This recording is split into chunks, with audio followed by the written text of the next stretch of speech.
केही टाइमसम्म हामीले आलु पकाउँछौँ त्यसको जुन रस आउँछ त्यो रस चाहिँ त्यसमा चाहिँ न्युट्रिएन्ट हुन्छ अनि त्यो खाएर चाहिँ फङ्गस चाहिँ बढ्ने हो कि त्यसमा चाहिँ जुन कुरा हुन्छ त्यो खाएर फङ्गस बढ्छ ठिक छ आलु हामीले काटियो भने यो आलुको पिसको डाइमेन्सन चाहिँ धेरै सानो पनि हुनु हुँदैन धेरै ठुलो पनि हुनु हुँदैन धेरै ठुलो भयो भने पाक्दैन राम्ररी त्यसको इन्फ्युजन भन्छ होइन जुन रस आउँछ त्यसलाई जुस भन्नु भएन इन्फ्युजन भन्यो ठिक छ ठुलो भयो भने पाक्दैन सानो भयो भने चाँडै पाकेर पनि पुरै गलिहाल्छ है कसैले सोधिहाल्यो भने 1 क्युबिक सेन्टिमिटर है 1 सेन्टिमिटर बाई 1 सेन्टिमिटर बाई 1 सेन्टिमिटरसम्म मोटामोटी नापेर काट्ने होइन तर स्ट्यान्डर्ड साइज चाहिँ एउटा पिसको 1 सेन्टिमिटर क्युब हुनुपर्छ भन्छ बुझिरहनु भएको छ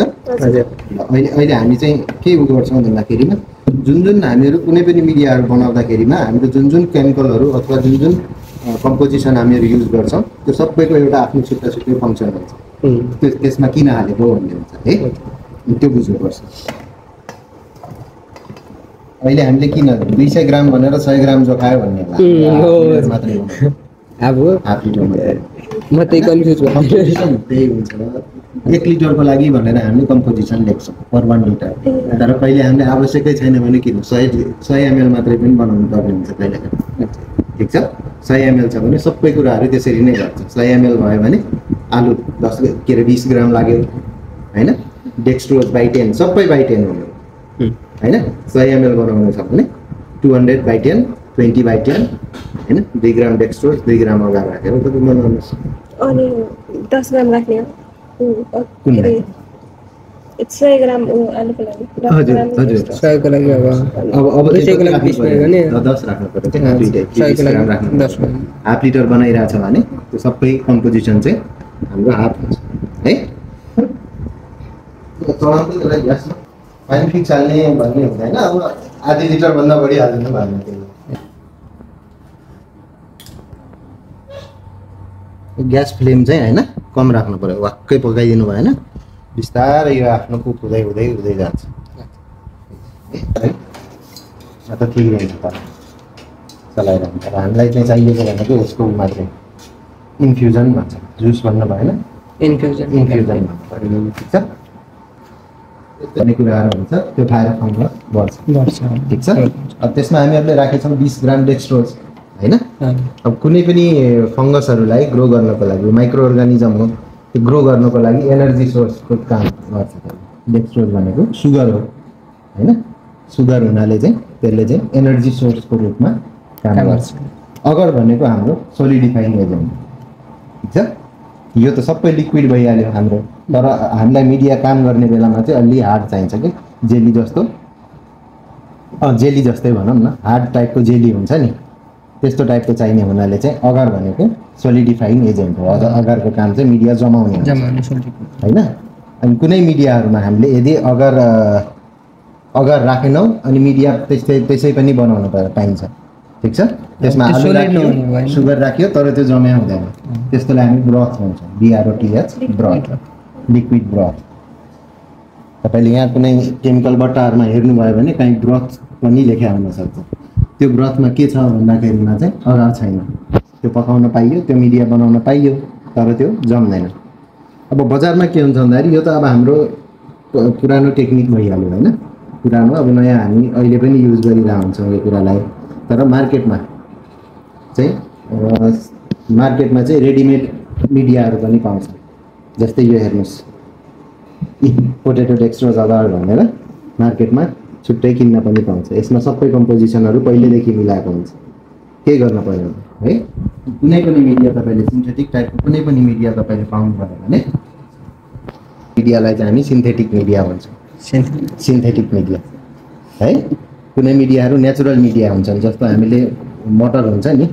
केरा हुन्छ नि त्यसबाट पनि हामीले मिडिया बनाउँछौँ तिनीहरू नेचुरल टाइपको मिडियाहरू होइन अनि ह्युमन प्याथोलोजी पढ्ने हो भने हामीले ब्लड अगारहरू बनाउनु पर्ने हुन्छ हाम्रो ह्युमनमा लाग्ने जुन प्यारासाइटहरू छ तिनीहरू चाहिँ रगतको अगारमा चाहिँ ग्रो गर्छ त्यस्तो नेचुरल मिडियाहरू हुन् तिनीहरू स्पेसल त्यस्तो कम्पोजिसन हुन्छ अनि यस्ता यिनीहरू भनेका चाहिँ हाम्रा सिन्थेटिक मिडियाहरू हुन् अब यो राख्ने के कति राख्ने भन्ने कुरो चाहिँ यो सबै मिडियाहरूको फरक फरक हुन्छ त्यही भएर जुन बट्टा हामीले युज गरिरहेछौँ तिनीहरूको यहाँ लेबल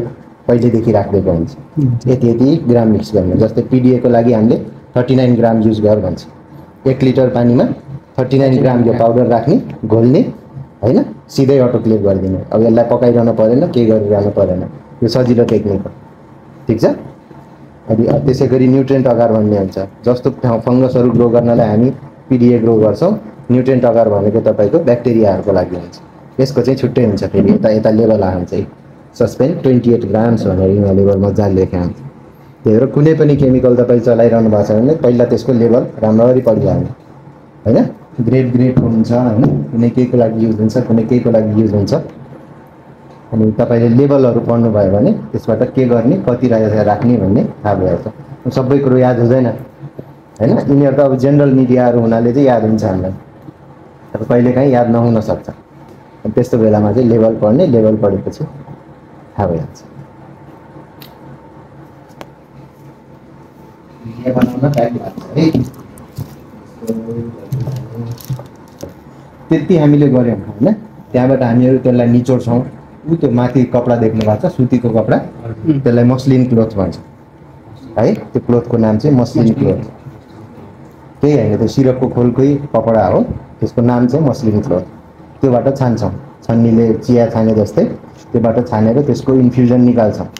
अनि त्यो इन्फ्युजनलाई आजको उसमा चाहिँ हामी हाफ लिटर बनाउँछौं ठीक छ बिकर छ नि उ त्यो बिकर भन्छु के फ्लास्क छ नि हो त्यस्तो टाइपको फ्लास्क भए पनि हुन्छ नभए यस्तो टाइपको बोतलहरु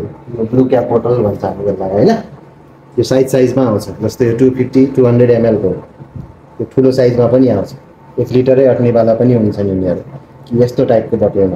बोतल कस्तो युज गर्न पर्यो भन्दाखेरिमा चाहिँ बोतल अथवा कुनै पनि भाँडो यस्तो युज गर्न पर्यो जसले चाहिँ अटोक्लेभको प्रेसर र टेम्परेचर सहन सकोस् ठीक छ बाहिर हामी कति उसमा छौं 1 एटमोस्फियरिक प्रेसरमा छौं ठीक छ तर भित्र चाहिँ 15 psi हुन्छ psi भने पास्कल पर स्क्वायर इंच ठीक छ 1 इन्चमा 15 पास्कल प्रेसर लागिरहेको छ त्यहाँ एकदम हाई प्रेसर हो त्यो है त्यो प्रेसरमा त्यो पड्क्यो भने चाहिँ यो घरै उडाउन सक्छ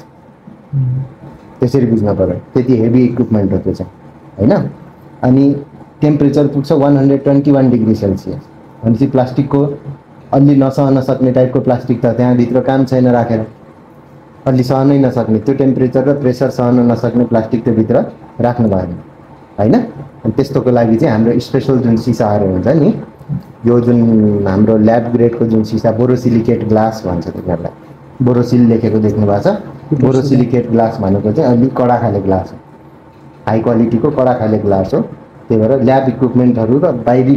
बाहिर युज हुने जुन नर्मल सिसाहरु हुन्छ त्यो भन्दा अलि फरक टाइपको कडा सिसा हुन्छ यसलाई चाहिँ हामी अटोक्लेभ पनि गर्न सक्छौं ओभनमा हिजो हामीहरुले हारि पनि सक्यौं हैन त्यो पग्लिदैन त्यो बिग्रिदैन ठीक छ सबभन्दा ख्याल गर्ने कुरा नै त्यही हो यदि नर्मल टाइपको यो टाइपको प्लास्टिकहरु हामीले त्यो भित्र हाल्दियौं भने पुरै डल्लो भएर पुरै पग्लिन्छ डल्लो भएर आउँछ है यसमा युज गर्नको लागि चाहिँ हाम्रो स्पेशल टाइपको प्लास्टिक हुन्छ त्यसलाई हामी अटोक्लेभ प्लास्टिक भन्छ अरु प्लास्टिकहरु भन्दा अलि फरक बाक्लो हुन्छ हैन बजारमा हामी किन्न गए भने पीपी प्लास्टिक भन्नु पर्यो पोलिप्रोपाइलिन प्लास्टिक हो यसको नाम चाहिँ अब यो चाहिँ हामीले अटोक्लेभ गर्नलाई चाहिँ राख्न सकिन्छ यो केही हुँदैन यो भित्र गएपछि के हुँदैन हामी नर्मली हामी केमा युज गर्छौं भन्दाखेरि पहिले कुनै इक्विपमेन्टहरु हामीले केही डिभाइसहरु चाहिँ हामीले गर्न पर्यो भने प्लास्टिकमा हालेर अटोक्लेभ गर्न पर्ने हुन्छ अझ यसको मेन अर्को काम के हो भन्दाखेरिमा कहिलेकाहीँ हामीले चाहिँ कुनै एकदमै खतरा टाइपको सर्न सक्ने टाइपको रोगमा काम गरिरहेको हुन्छ मान्छेलाई नसर्ने कि उसमा सर्ने अर्को प्लान्टमा सर्न सक्छ यहाँबाट बाहिर गएर यता वरपरको प्लान्टलाई इन्फेक्ट गर्न सक्छ त्यस्तोलाई चाहिँ डिस्पोज गर्ने बेलामा चाहिँ त्यो सबै मिडियाहरु यसमा खनाइदिने अनि त्यसलाई चाहिँ अटोक्लेभिङ गरिदिएपछि त्यो नष्ट भयो डिस्पोज गर्नको लागि पनि यो डिस्पोज गर्नलाई यहाँ पनि ठीक छ तर कहिलेकाहीँ हामीहरु के कुराहरु मोडिफाई गरेका छौं जनरल हामीले ग्रो गर्दाखेरिमा एउटा कुरा हुन्छ हैन त्यसरी नै नर्मल पिडिए बनाउँछौं तर अहिले अब हाम्रो काम भनेको के छ भन्दाखेरिमा प्लान्टको स्याम्पलबाट चाहिँ हामीले डिजिज जे फंगसले कज गरेको छ त्यो निकाल्नु पर्ने ठीक छ अब त्यो स्याम्पल हामीले प्रोसेस गर्ने बेलामा अलिकति यसमा त्यो कालो बट्टा देख्नु भएको छ सिसाको ल्याक्टिक एसिड लेखेको छ ल्याक्टिक एसिड लेखेको छ अलिकति भन्नाले 10% भोल्युमको 10% चाहिँ हामीले त्यसमा चाहिँ उ हालिदिन्छ ल्याक्टिक एसिड हालिदिन्छ त्यो ल्याक्टिक एसिड हामीले त्यसमा हालिदिने हो भने त्यसले चाहिँ एसिडिक बनाइदिन्छ यो एसिड हो हैन अनि मिडियालाई चाहिँ एसिडिक बनाइदिन्छ एसिडिक बनायो भने के हुन्छ भन्दाखेरि त्यसमा ब्याक्टेरियाहरू ग्रो हुन पाउँदैन ब्याक्टेरिया ग्रो हुँदैन अनि फङ्गस मात्रै हुन्छ ठीक छ किनभने स्याम्पलमा त हाम्रो फङ्गस मात्रै छ भन्ने छैन ब्याक्टेरिया पनि हुन सक्छ हैन बाहिर हातले ल्याएको स्याम्पल हो हावा पानी के खाएछ त्यसले हैन प्लान्टको स्याम्पलमा जसरी पनि हुन्छ अझै माटो रुट स्याम्पलहरू ल्यायो भने त माटो जहाँ हुन्छ त्यहाँ ब्याक्टेरिया हुन्छ अनि ब्याक्टेरिया हामीलाई चाहिएन फङ्गस मात्रै हामीलाई चाहियो भने हामीले चाहिँ उ गरिदिन्छौँ के अरे ल्याक्टिक एसिडले चाहिँ उ बनाइदिन्छ एसिडिक बनाइदिन्छौँ अनि त्यसलाई चाहिँ एसिडिफाइड पिडिए भन्छ एपिडिए अथवा एसिडिफाइड एसिड मिक्स गरेर एसिडिफाइड के एसिडिफाइड पिडिए बनाउँछौँ अब हामीले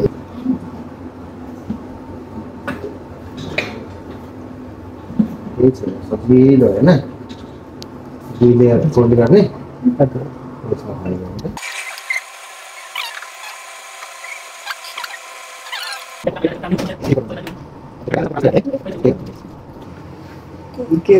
अब त्यो विङ ब्यालेन्समा मलाई तपाईँहरू 20 ग्राम के अरे 10 ग्राम अगार 10 ग्राम डेक्स्ट्रोज त्यो दिन्छ 10 ग्राम अगार ठिकै त हुन्छ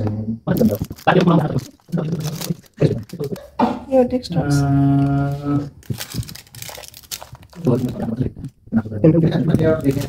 हाल्यौ न 100 सम्म कति पुरै हाल्नु त्यो चाहियो हामीलाई निकाल्नु मिल्छ त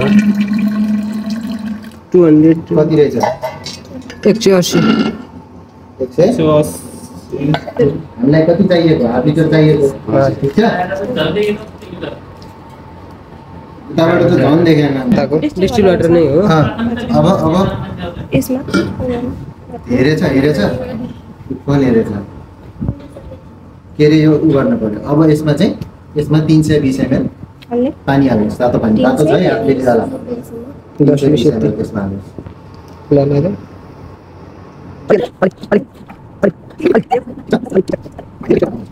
अब यो पोइन्टमा आएर चाहिँ हामीले उ गर्ने कहिले पनि मिडिया जति बनाउँदैछ जस्तो 5 लिटर 500 ml बनाउँदैछ भने 500 ml को मात्रै भाँडा नराख्ने अलि ठुलो राख्ने अटोक्लेभमा जाने हो उम्लिन्छ हैन हाई प्रेसर गयो भने फुट्न सक्छ ठीक छ मलाई यो पानी दिनुहोस् त तातो छ तातो छ तातो पानी मैले किन युज गरेँ भन्नुहोस् है यो अगार हैन त हजुर त्यो अगार 10 ग्राम अगार 1 लिटर भावे हामीले कति राख्थ्यौं 20 ग्राम हैन हजुर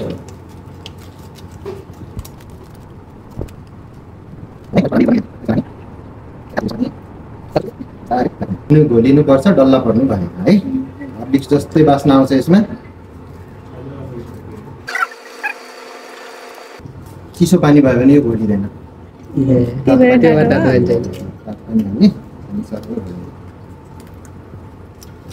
दस ग्राम बगार गइसक्यो हाम्रो पानी भोल्युम पुरै पुगेको छैन अझै पनि पुगेको छैन ठीक छ भोल्युम त छ केही छैन अब के गर्ने भन्दाखेरि डेक्स्ट्रोज हाल्नुहोस् यसमा डेक्स्ट्रोज हाल्नुहोस् अब फेरि चलाउनुहोस् त्यो त चिनी हो होइन त्यो मजाले घोलिन्छ अगाडिको चाहिँ डल्ला पर्न सक्छ डल्ला पर्यो भने चलाइरहने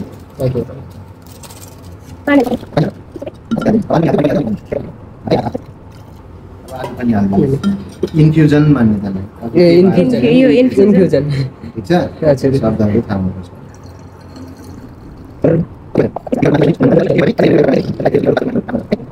चलाइदिनु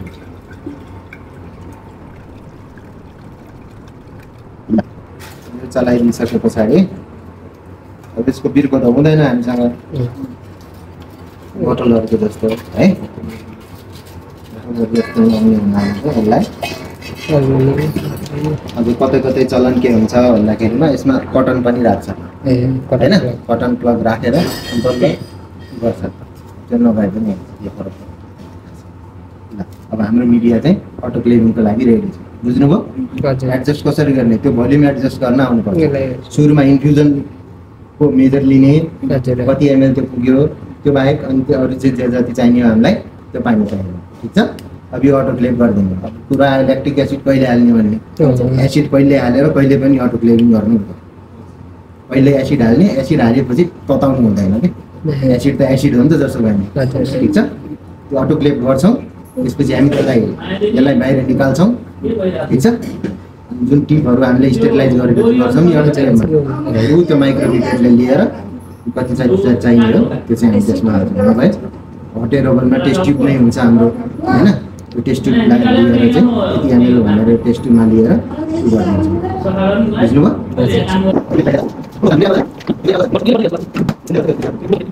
गरिदिन्छौँ बुझ्नुभयो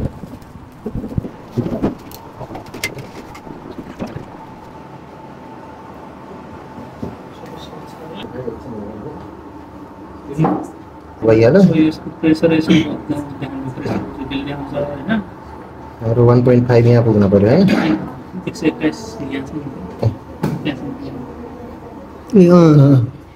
यहाँ यतिसम्म जान्छ त्यसपछि सिटी बज्छ हजुर टुट्या चाहिँ के हो त अनि रातो के नो वाटर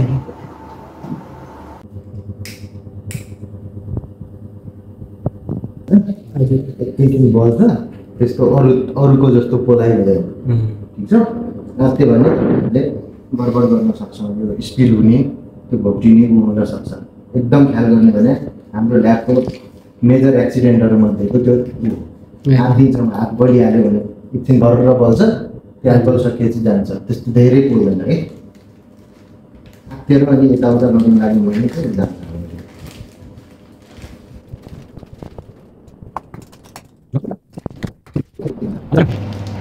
त्यसको टेम्परेचर अब ड्रप हुनेछ होइन यतिको टेम्परेचरमा भयो भने हामीले ल्याक्टिक एसिड हाल्ने म आफ्नो तरिकाले गर्छु यो सबले आफ्नो आफ्नो तरिकाले गर्छ होइन म मेरो मेथडमा गर्छु है मलाई चाहिँ 4-4वटा प्लेटको स्ट्याक चाहिन्छ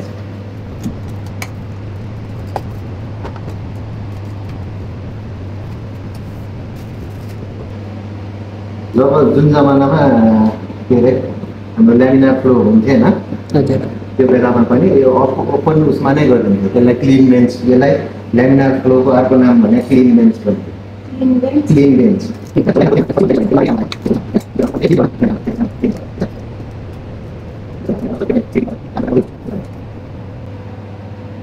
सेलाउन दिनुपर्छ यति सेलाउन नि भएन नथाल्छ पछि धेरै सेलायो है ठिक्क सेलायो अनि तातोमा चाहिँ त्यो एसिडहरू अथवा कहिले हामी एन्टिबायोटिकहरू पनि हाल्ने गर्छौँ त्यो एन्टिबायोटिकहरू चाहिँ तातोमा हाल्नु हुँदैन है तातोमा हाल्यो भने त्यसको असर मर्छ ठिक यस्तो हुनु पऱ्यो कि त्यो काम गर्दै जाँदा एक्सपिरियन्सले हुँदै जान्छ होइन कतिसम्म आफूले तातो सहन सक्छ भन्ने कुरा है कति डिग्रीसम्म हुनुपर्छ सर अब यो त्यही हो हाम्रो भन्दा त 50-60 भन्छन् त्यतिमा चाहिँ जम्न थाल्छ कि यो जति आफूले अब तातो सहन सक्ने भयो भने ल्याक्टिक एसिड छ यसमा सेट गरेको मैले यहाँ हामीले क्यालकुलेट गरे हो है हामीले कति ल्याक्टिक एसिड हाल्ने भन्दाखेरिमा चाहिँ 100 ml मिडिया छ भने एसिडिफाइड बनाउनलाई 100 ml मिडिया छ भने त्यसमा 1 ml ल्याक्टिक एसिड 10% यो 90% छ सल्फर हैन 90% हुनाले अब यसको चाहिँ 550 माइक्रोलिटर मात्रै लियो है नभए कि यसलाई 10% बनाएर यसको 5 ml लियो पनि भयो मतलब 0.55 ml 90% हाल्दिए पनि कुरो एउटै आयो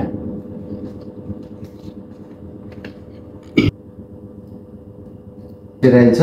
यसलाई चाहिँ स्टेराइल गर्नु पर्दैन अब एसिडमा उसै पनि केही टिक्दैन तपाईको ब्याक्टेरिया के आयो भने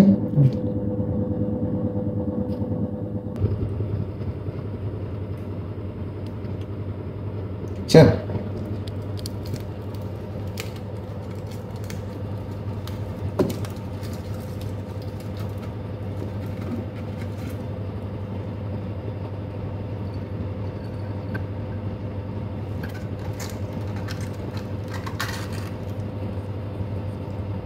यो भयो हैन लगाइदिने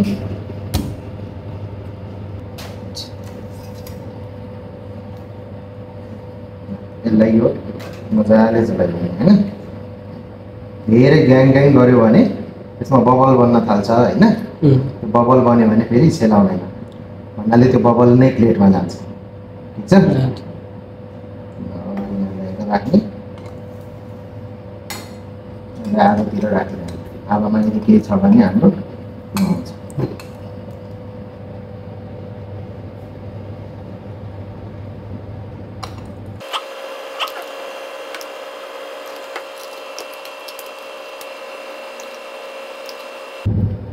देखि 20 ml एउटा प्लेटमा पर्छ तपाईँको अन एभरेज होइन। अब त्यो ठ्याक्कै नापेर हामीले गरिँदैन, तर अन एभरेज 15 देखि 20 ml हामीले पार्यौँ भने राम्रो। जब पोरिङ गरिँदैन तपाईँको आगोतिर पारिराख्नु होइन, हावामा यदि केही छ भने आगोको नजिकमा आउँदैन होइन। यदि फङ्गसको स्पोरहरू केही छ भने त्यसमा आउँदैन। अब यो बिग्रिन्छ होला होइन, बिग्रियो भने कसरी थाहा पाउने त्यो पनि हेर्नु लाग्यो, कतिको बिग्रेको रहेछ त्यो पनि जाँच्नुपर्छ। यो ल्यामिनारको टेस्टिङ भने त्यसरी नै हुन्छ, यसमा मिडिया बनाउने अनि कतिका बिग्रिन्छन् त्यसपछि यो काम गरिरहेछ कि छैन अनि थाहा हुन्छ। काम सकियो ल्यामिनार चाहिँ पुरै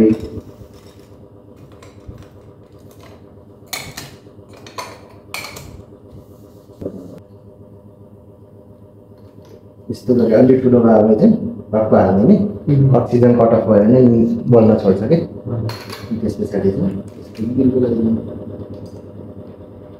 लगाएपछि यति हो है। यो नियमित काम हो हाम्रो। हजुर, त्यो कहिलेसम्म हेर्न मिल्छ सर? भोलि हेर्ने, भोलि 24 आवर्स आजकल टेम्परेचर यहाँको बाहिर बढी छ हजुर होइन। अनि गर्मी टेम्परेचरमा चाहिँ अब गर्मी प्लस हाम्रो यहाँको इन्भाइरोमेन्टमा चाहिँ एकदम समस्या चाहिँ के हुन्छ भन्दाखेरि त गर्मी मौसममा भएपछि कन्टामिनेसन बढी आउँछ, ब्याक्टेरिया बढी आउँछ है। त्यही भएर 24 घन्टा राख्दैमा हामीले पुरै यो फ्लपै गयो भने पनि केही मान्नु पर्दैन, किन प्लेटको बिग्रेको र मिडिया बिग्रेको फरक हुन्छ त्यो म हेर्न सिकाउँला। अहिले चाहिँ अब यो ल्यामिनारमा गर्दै गर्दाखेरि हाम्रो कति मिस्टेक भयो हाम्रो त्यसले पनि इररको चान्सेस चाहिँ हुन्छ। तर अब काम यत्तिकैमा यस्तैमा गर्नु छ भने कतिको प्लेटहरू बिग्रिँदो रहेछ भने 100मा होइन 8-10वटा प्लेट बिग्रिँदा 8 to 10% इरर्स हुनु चाहिँ सामान्य मानिन्छ। यहाँको जस्तो सेटिङमा चिसो ठाउँमा जानुभयो भने कन्टामिनेसन त्यति धेरै आउँदैन, त्यति चाँडै आउँदैन है। सुविधा हामी भोलि हेर्छौँ, अब 24 घन्टामा हेर्नु